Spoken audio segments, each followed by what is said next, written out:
I per fi, tot el món es va adonar que l'amor no era possessió, sinó compartir en llibertat.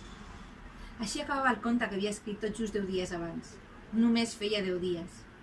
10 dies, i les seves entranyes s'havien apoderat del seu cervell en un amor irracional com no havia sentit mai. Ella creia en l'amor lliure, en, com deia el seu conte, compartir en llibertat. Però de sobte, havia perdut aquella necessitat. Els homes passaven pel seu costat, per les seves apps, pel seu WhatsApp, sense provocar un sol bri de desig.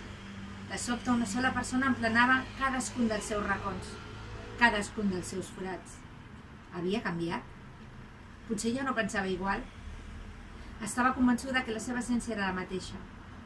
Una idea li va passar pel cap. Potser només pots desitjar la llibertat si et sents enclaustrada, si et sents presonera, perquè la llibertat és l'estat natural.